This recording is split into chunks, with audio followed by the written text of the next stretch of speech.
Well, Jules, here we go. Yeah, now we've got over the technical difficulties that Which for us I'm old sure chaps, people it's probably been more difficult for us than thinking what we're gonna talk about. yeah, you need. I, Where's a I thought, teenager when you need one, eh? yeah, absolutely right. So racing back. Well, we want it to be fun, don't we? We want to tell a few stories. We want to look back on good events, bad events, and Yes. events that probably people don't know all about. Perhaps some things that we were, behind the scenes for Yeah. just a little bit. And for you younger people, if you are tuning in, look, this could stop your sleeping problems. If you have a listen to this, this could be a great help. And And we you don't need a can prescription. bring a real expert on later on, Dr. Martin Rains, with all his facts, and you won't have any problems at all after that. But No. there we go. We've had We're really good fun, haven't we, Jules, putting it we're here together to this help, time. Nick. We're here to help. Yeah, Exactly. This should be fun. We will be looking back, obviously, at some shenanigans that we were involved with here, there, and everywhere. But also, I think, help to put current events into context. yeah, I think There's a that. serious element to us. Yeah, That will be I it. think there's a serious element to everything we do because this is our passion, isn't it? This is our life, and there is a serious side to it. But I think throughout the time we've known each other, 50 odd years, Oh, God. oh golly, there's always been a funny side to it as well. Oh, absolutely. I And mean, not taking ourselves too seriously. There's some things you have to take yourself seriously about, don't you? yes, But yes. there's others you can't do that. Yeah, So, I like to think, Nick, that we both took our work seriously. very seriously indeed, Yeah, very and seriously. did it as good journalists as best we could, as Yeah, proper journalists. Um, but but it doesn't mean you can't have a giggle now and then. no, you've got to have a giggle when you travelled as much as we did and you're away as much as you did. You've got to see the funny side Yeah, of some of these sat in things. that departure lounge at some airport, Oh, there's departure something, lounge, cafe, yeah, that's right. in the Telling north that. of Argentina.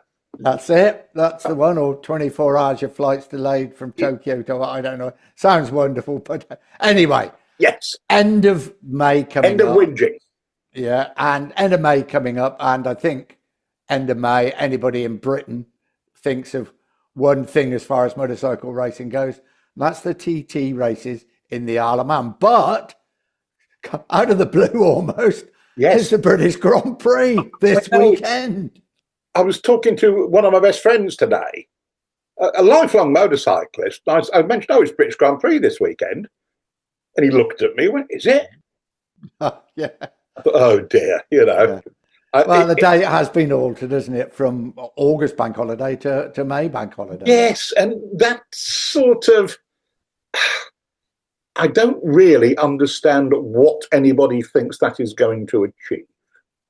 No, I think will they attract foreign visitors going to the TT, perhaps, being Uh, the week previous? Perhaps I I mean, don't know that. it'll be a small number, won't it? That's Yeah, the. it will. It will be, I yeah, mean, without a doubt. ever since we've been involved, I've been involved with Motor Grand Prix or anything that gets on television. Um, I keep getting asked by my lords and masters What you mean, the people who pay you? yes, Yeah. the executive producers and people like Oh, that. oh my golly, those who have to be obeyed. Yeah, indeed, and they always say, what's the way to increase our audience? Yeah. And there is one fail-safe answer, which is to get a hometown winner. Yeah. 1977, first British Grand Prix on the mainland. Since that moment, there has never been a winner from Great Britain in the Premier class. That speaks Exactly. volumes, doesn't it? It doesn't it just? Yeah. Doesn't it just? Yeah. Uh, But in 1977, a certain young man at the time by the name of Steve Parrish had the best ever chance to put that record straight Yep. right from the word go, didn't Yep. he? Yep. And he crashed while leading. How close to the finish? It was, yeah. I I've done a number of features on it, and I always Steve, of course, told me it was the last going into the last lap, but it wasn't. But he forgot to tell me that bit, and Pat Hennon's brother complained on a number of occasions that it was inaccurate, which was 100% right. It was, but Of course, yeah. what happened? I think happened that Barry Sheene was the world champion. It was the first Yes. British Grand Prix at Silverstone. It was the last round of the championship, and everybody in the country wanted to celebrate with Barry. He wanted to celebrate with them in the only way that Barry could. But I think he had an overheating problem. He was in pole position. There was a very big crowd there, just as you were saying about British success.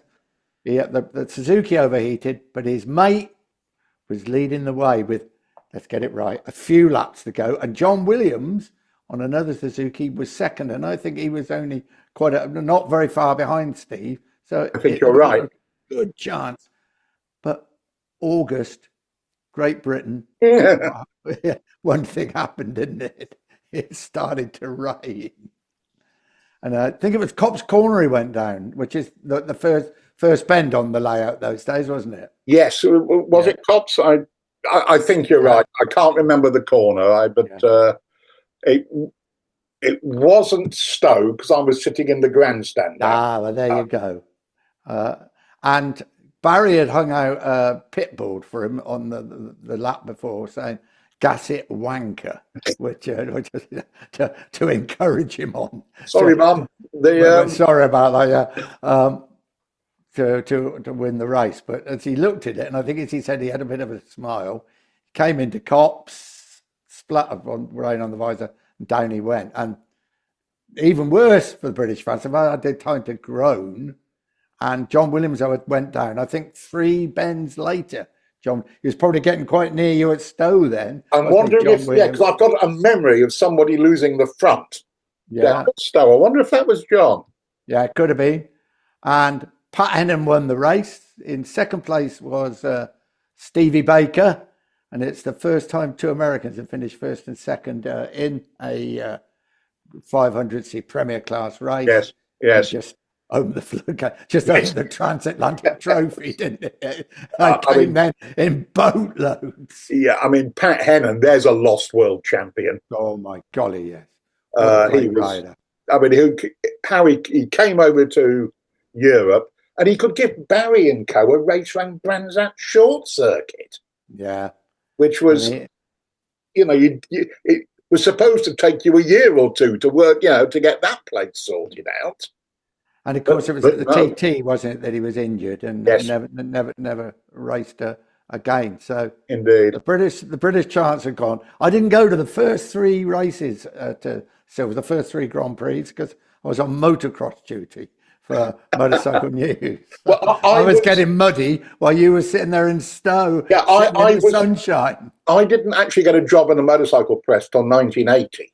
Right. I was trying, and I was probably paraded through your office for an interview at least twice. Not my office, but Motorcycle News. Indeed. Yeah. Above the Burtons, the Taylors in Kettering High Street. It's all glamour.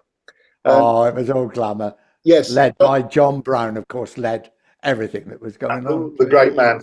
In those days. But you were there the year later, I think, where there could have been a British winner, and a certain Steve Manship still claims that he won the race, doesn't he? This was the one where there was torrential rain and people came in to change tyres, and frankly, the organisation just lost track of what was happening. But they didn't have trackers then, did they? So no. I think there was a stopwatch. Everybody had a stopwatch and a piece of paper, wasn't it? Basically, yes. Up in the tower, there'd be a bunch of usually older women doing lap charts and lap times. Yeah, and I think it was impossible. But I think Steve Manship stayed out on intermediates, didn't he? Yes, he was the one who went with the original choice. Marco Lucanelli stormed the rostrum saying he'd won it. And Kenny Roberts was awarded the race, wasn't he? He was. Yeah. And I don't think he's ever argued with that, fairly obviously. No. But that was more drama. And the next year, the third year, was We're talking 1979, of course. We are, and it was a race that I think everybody remembers in Britain, and not only motorcycle people, because it was shown live on Yes, BBC television, and a certain Murray Walker, the king of the great man. sports broadcast, the great man, broadcast the race, and what a race it was. Oh, Barry was so determined to beat Kenny Roberts, and they were still going for the world championship, though Roberts had a bit of an advantage, and probably was Barry's finest Grand Prix, which seems a bit strange because he didn't actually win, did he? he did not, and there was that heroic charge round the outside at Woodcote on the last lap. He nearly put himself on the grass trying to ride round the outside of Kenny Roberts. Magnificent race. I was actually in the Woodcote grandstand for that. Oh, what a So place that to was be. under my nose. Yeah, yeah. And just one of the most wonderful races. I recall the man who was third, which nobody ever does, Yeah. who was Vil Hartog. Oh, what was it? Yeah. And on the podium, to whoever was doing the interview, he said, "The best man won. I could not have any faster gone." Which I thought for a racer was unbelievably honest. Yeah. He was a pretty honest guy, wasn't he, Will Hartog? Vil Hartog, absolute gent. Yeah, And yeah. very, very fast. Oh, golly. Yeah, I did one. I think one year I went to Imatra when he won it in Finland. But there was a famous incident in that race that they were going down the Hanger Straight, probably in those days, on 500cc two strokes, 170, 180 miles an hour. Yes, I mean, flat out, yes. Absolutely flat. And Barry got two fingers out and put them on his back and started signaling to Kenny Roberts. Now, I'm sure he really knew the answer, Murray Walker, when he said, "Oh, look, Barry's signaling to Kenny. He's in second place." Yes. But Murray, I asked Murray about that much later in life. And he said, obviously I knew what was going on, but I had to say something. Yeah, yeah. On the BBC at 3:00 on a Sunday afternoon, I mean. Oh, yeah. Wow. So the master of saying anything, I think one that you and I have looked up to throughout our careers. Murray, and a motorcycle man. That was a primarily a motorcycle man. Yeah, the son of a very important race and industry figure. Yeah, and a TT winner. His dad, didn't he? And Murray himself was good enough to ride international 6 days. Yeah. Off-road. He was a very competent motorcyclist. But he told me in an interview sometime in the late 80s, and I interviewed him to put in the magazine I was working for as a British Grand Prix preview because he'd be commentating, of course, on the beat. And he said he knew that he did not possess the dedication to make himself a really good racer. Yeah. Unlike his father. Yeah. I went to Silverstone once on my 550cc Suzuki, wired up the sump plug and go. You had track days, but they weren't quite like track days because there was racing bikes out there. And I thought I was Jax the lad. A chap went past me on the grass, at least twice my speed. And from that second, I realised, get commentating because I've got no chance of riding like that. Yeah, it's 79. Back to 79, there was two important things there. Yes, we come on to World Series and Barry Kenny Roberts and Barry Coleman, but Honda appeared with this incredible motorcycle, didn't they? The Never Ready, the NR500. Yeah. Because the boss of Honda, Carl Fogarty, had announced a couple of years before, at the launch, by the way, of the road-going CBX 1006, that Honda would come back to Grand Prix with a four-stroke. This is so Honda, isn't it? Doing the will of Sashiro, who did not like two strokes and wished to show the way forward with a four-stroke. And to get anywhere near, they couldn't make a four-cylinder bike, and that's all the regulations would allow. Waste of time because you get nowhere near the two-stroke in terms of performance. So what they basically did was make a V8, and then they Siamesed adjacent bores. So you had oval pistons, straight, curve, straight.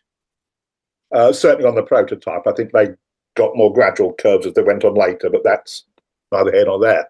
So, totally revolutionary. 16-inch front wheels, upside-down forks, side radiators, rising rate rear suspension, monocoque frame. What they did, Nick, was gave a bunch of very bright young engineers a blank sheet of paper and said, design a racing motorcycle. But it had to be 500cc. When the four strokes finally came in, they were 990 against 500. Right? Exactly. Yeah. And this was, I mean, it really was tilting at windmills, frankly. Yeah.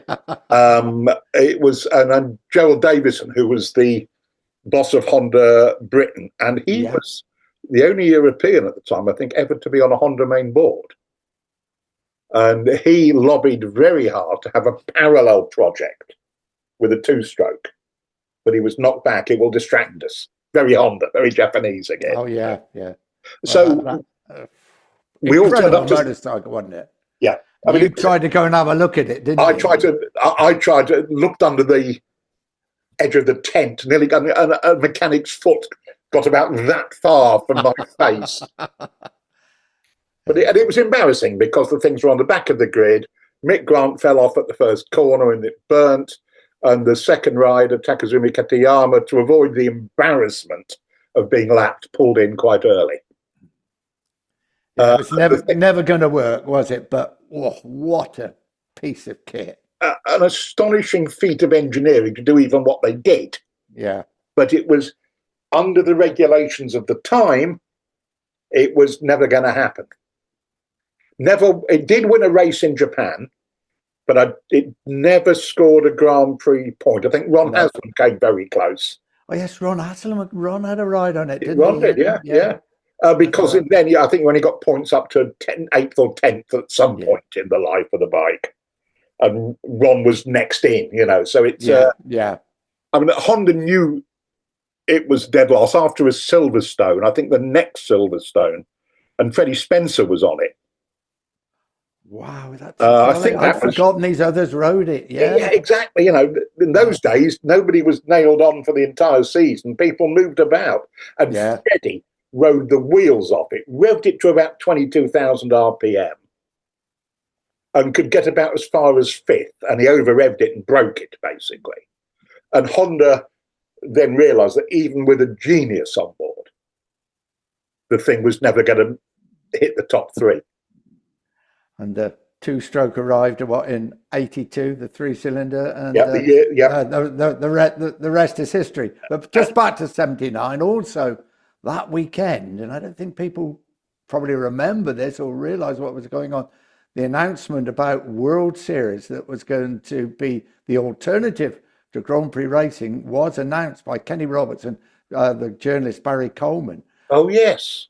Of course it was. Yes. Yeah. They didn't want to announce it then. They wanted to leave it a year. But the top Grand Prix riders were so fed up with the money situation, the safety situation. And they were shown with complete lack of respect by promoters and organisers. And it nearly happened. It was lack of circuits. I think the FIM said that if you have a World Series race, you won't be able to run a Grand Prix. But the outcome was prize money went up in 1980 by 500%. 500%. We could have done with that in 1980, couldn't we? Right. Yeah. And the start money system, which was awful, where they'd pay riders a certain amount of money for appearing, went, and safety from that moment, I won't say it was good, but it really, really started to improve. It improved. And riders had a voice, didn't they? And that's what was important. Yeah. But it was an amazing year at 79. And then on it went. And I think they were beset by bad weather as much as anything, Silverstone, weren't they? And their tendencies started to drop away, didn't they? Yes, because when those first 3 that we just talked about were crowded, the track was pretty full. Yeah. And by the way, no one was complaining about being miles from the action, as you keep hearing nowadays when people moan about Silverstone. And just like nowadays, the track is fast and it provided very, good racing. Certainly did. And certainly does now, doesn't it? Fantastic racing. Absolutely. Much better than anything than Donington ever produced. Yeah. If we're talking as an ordinary dry race with no strange. But Silverstone has not lodged itself in the heart of British bikers, has it? No, it hasn't. That's a shame because they tried really hard because Jimmy Brown, who was the chairman, really wanted to promote motorcycle racing. And he launched the Grand Prix team, Silverstone, the Silverstone Armstrong team, Chas Morder in charge, and two good Scottish riders in Neil Mackenzie and Donny McLeod, 250 and 350. And they did well in the Grand Prix. Silverstone really wanted to make it work, but it didn't. 87, off it went to Donington. Slowly but surely, the crowds increased there, but that was a long process, and that was down as much as anything to an Italian, wasn't it? We didn't have a British rider winning Premier Class race, but a certain young Italian came along and took the world by storm, let alone Great Britain, didn't it? For years and years, I used my own little cliche that every race is a home race for Valentino. Yeah. And it was true. He was adored everywhere, even in Spain. And just remarkable, a genuine world figure. Not just in motorsport, but in sport. Absolutely in sport. Do you know, I remember it was 2000. I just started working for Dorna, and obviously commentaries and stuff. But part of my brief was to promote the sport in Great Britain. Donington Park, it's your fault, this, I'm going to tell you why. Donington Park attracted 18,500 people over the weekend. That was year 2000, yes. It was, and of course, Valentino won his first Premier Class race, the 500 race, and Jerry Williams had a great ride on the Aprilia Twin. That lovely little bike, yes. Oh, yeah, 18,500. It was you and blooming Keith Ewan and them flipping superbikes that were stealing all the glory, weren't they? Guilty, I'm afraid. It was, I mean, the Italians used to call us Superbike Island. They did, and Jerry Williams used to as well. Yes. Yeah. I think I went that year to Brands Hatch to the World Superbikes and compared it with Donington. You were obviously there doing the business. Yeah. No, it was. I mean, it's the hometown winner.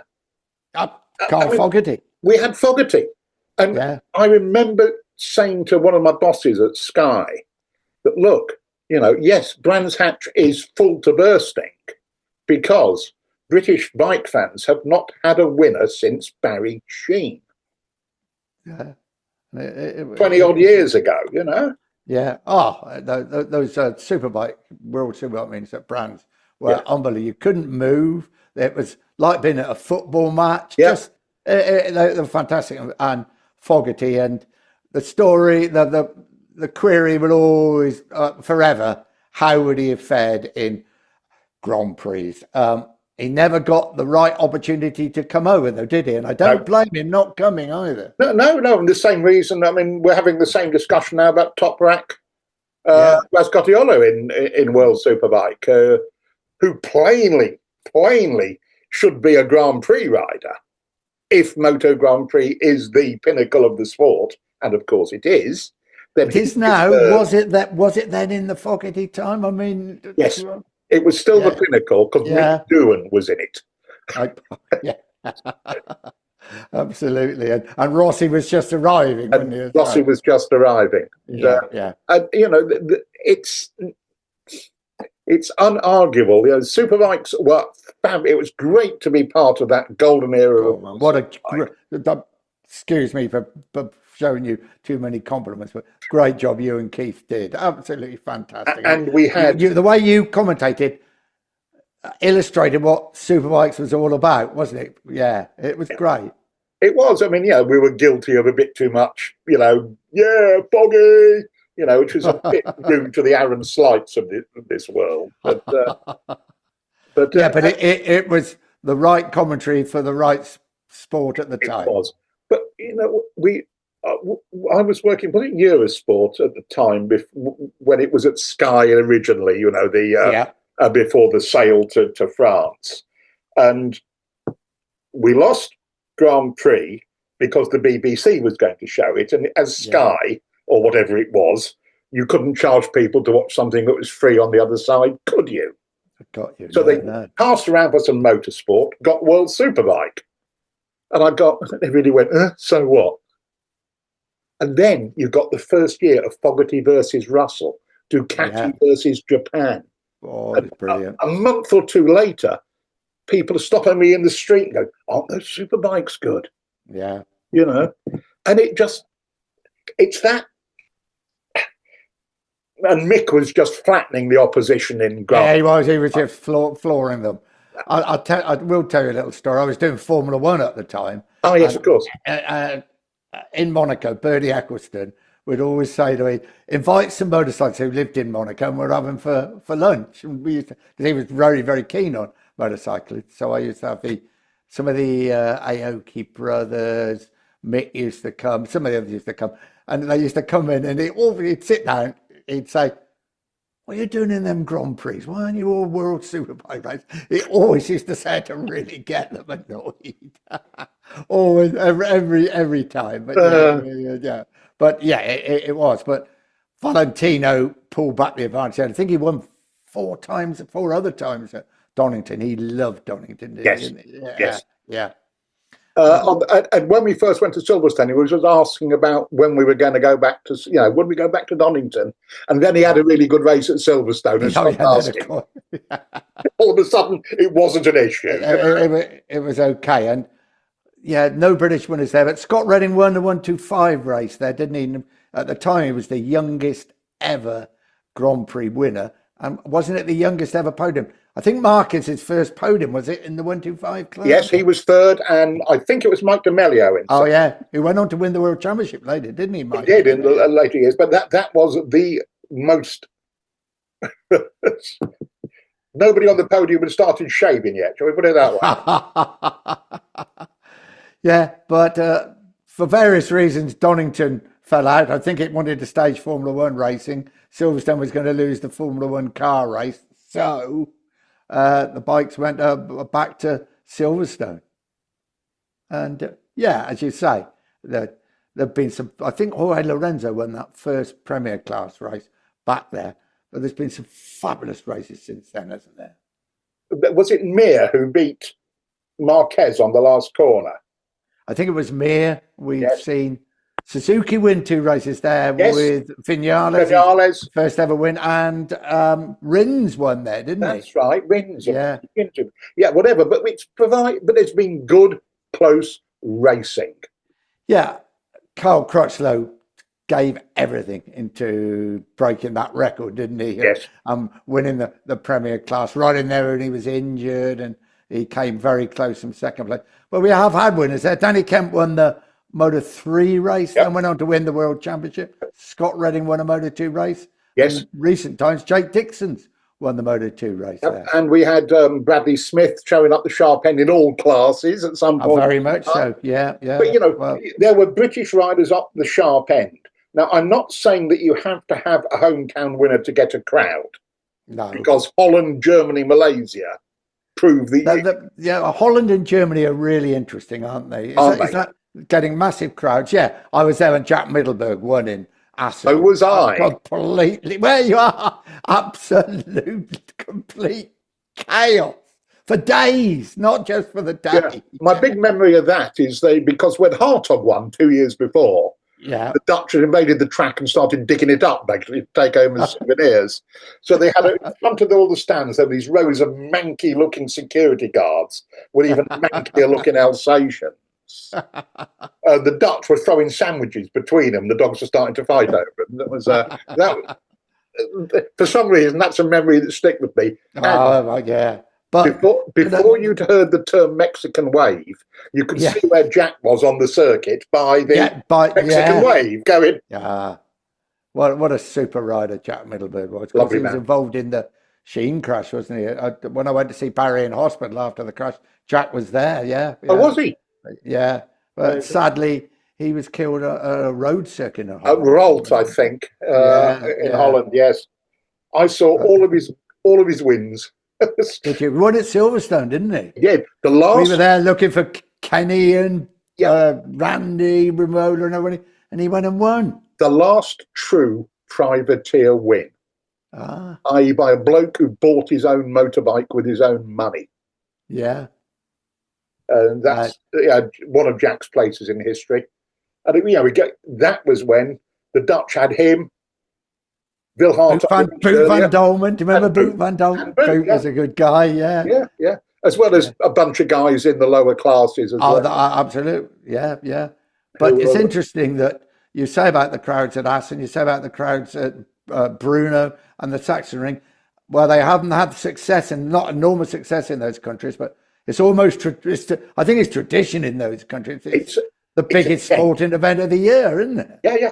And Assen was always said to be the biggest sporting event in terms of numbers of the year in the Netherlands. Yeah. And Malaysia just decided it was in love with bike racing. I think we can thank Valentino again for. I think so, and they were running it as a Formula One circuit, prices and everything else involved. They suddenly realised that they couldn't carry on. Honestly, when we first used to go there, we'd sit in the grandstand and we would be watching a bit of practice, and we'd be the only people there. Only people in those grandstands with the butterfly roofs, only people there. Now they sell out every year, don't they? They got it absolutely right. And because the circuit had the guts to kick Formula One into touch. Well, they did. Formula One doesn't go there anymore. I think MotoGP has got a real stronghold, hasn't it, in the Far East, in Thailand, Indonesia, obviously Malaysia. It's incredibly popular in those countries. And we'll be getting more so. Yeah. But, did we touch on the reason, really, that people in this country have a problem with Silverstone? Is it simply money? I looked at the Silverstone website before we managed to communicate. Which took about half an hour. And if I want to go on Sunday, the smallest amount I'm going to pay is £100 for general admission. Yeah. I have been as a punter about Valentino's Rossi's last appearance. I went as a punter. I tell you, it was really interesting, and it's a tough experience. You have to walk a long way from the car parks. Yeah. At the queue to get in. Everybody, I've got to say, is very amicable there and really, really helpful. The food, I queued for 40 minutes, and you really, after queuing for it, you wouldn't really want to eat it. To be really, really honest with you, and that's not good enough, is it? I mean, the circuit is great. The race is great. And the people working there actually are really good people. They really care. But the experience somehow doesn't meet expectations. No, I think you're right. And when you haven't got a British rider in the MotoGP race, you've got nothing to cheer about in that race, have you? Yeah. This is the enormous rivalry, the Marquez brothers, and everything else that's going on. But when we had Cal on a factory bike, dead right. Chance of a win, that's it. Then you go. Yeah. But and you had Bradley Smith and a few others in the chasing podium finishes, didn't you? Mr. Harris, I'm going to start a speedway tradition on this podcast. You have a 2-minute warning before we're out of time. I do know. I thought you were going to mention this. Go on then. Get it over with. Me mentioned Bellevue hammering Oxford the other day. I wouldn't lower the standards, Nick. A week ago, I went to Oxford Spires versus Bellevue. Great speedway, but poor Bellevue were good. Very, very. There's a good team in Manchester again. No, it was great. And I've really got back into speedway, and Oxford's got back into speedway. And, yes. Wonderful days, I'm sure, for you, younger days, go to speedway. Hot dogs, filling in the program, and everything. It was really good. Probably the most complete racer I've seen in my life, Ivan Major. Oh, yes. Mr. Harris, we are going to have to draw a veil over this. Right. Tell us what we're going to talk about next week. Well, I think there's only one thing we can really talk about next week, because it starts next week. TT races in the Isle of Man. And have we got some stories from the Isle of Man? Some we can repeat, others perhaps we won't. Indeed. I look forward to it.